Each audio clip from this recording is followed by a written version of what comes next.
Ninja parents, thank you for joining me. My name is Sensei Chris, and I'm going to be your and your child's ninja trainer for this session. During the course of ninja training at home, if you can, you want to set aside a particular space for your ninja to train. Preferably a little bit separate from a play area, so that when they get ready for ninja training, they know they're going into a little bit of a sacred space, and it'll help change their focus and their mindset as well. So that when they enter their space, everything we work on in class, the focus, the listening skills, that all comes into play when I enter my ninja training space. So if you can, kind of have a space set aside, move a little bit of furniture, and make it something a little bit special, you'll get better results quicker, and it'll be fantastic. The second thing we're going to do is a schedule. You want your ninja to train on a schedule as much as possible. I like my kids at home to do their ninja training on Mondays with the video. I practice with them on Tuesdays, whatever we learned on Monday as a review. And then on Wednesdays, they watch their video again. Now, ladies and gentlemen, there's a couple of things you can put together at home to make training a lot more fun, and they're really cheap and sometimes free. For this session, we're going to need a sword, a ninja sword. Now, this is one we put together from 2 pieces of material found at our local hardware store, and we had some tape around the house.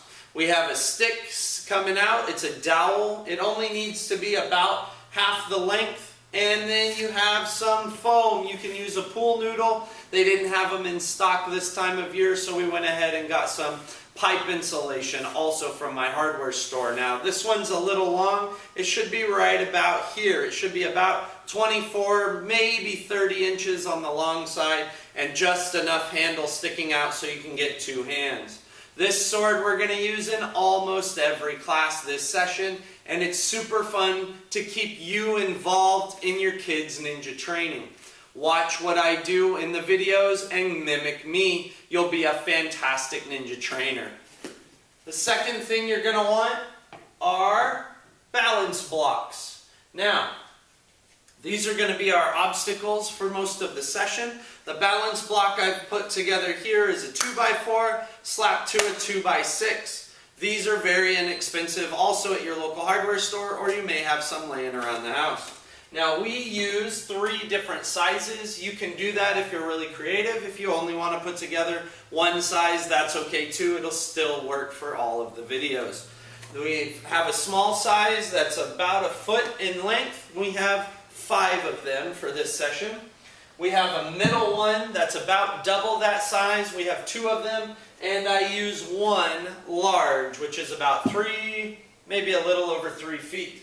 It's not a big deal. It doesn't have to be perfect, and if you can't put together the wood, you can use 2x4 without the 2x6 on the ground. That's a little bit better than nothing, and if you're really struggling right now, go ahead and use tape on the floor, tape out, and mimic the video so that they're in a similar order, and you can do that as well. That'll get your ninja training with me all the way through the video. We'll have a great time, and we'll have a lot of results very quickly. Now, the last thing, if you can swing it, are training pads. I'm going to teach you how to hold these for your ninja at home, and that will make you the trainer just like me, so that your ninja doesn't say, you know what, Mom or Dad, you don't know, you're not Sensei Chris, and you're not doing the videos with me. I'm going to give you some pro tips to give you so that you are in that leadership role at home and you stay involved with your ninja training all the way through our video courses. This is a pad that Century makes. I found it actually at my local thrift store. So if you can find them secondhand anywhere online, they're usually inexpensive and they're fantastic for our use.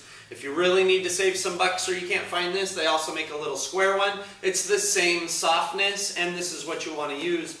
If you're looking for other pads, just be very conscientious of what they're made for. A lot of specialized martial arts training pads are really stiff and hard. They're going to hurt your ninja's hands, and they're not going to enjoy the process. So get those or something similar that are nice and soft, so when they make contact, it makes a noise. They get a feel of resistance, but it's not going to hurt them.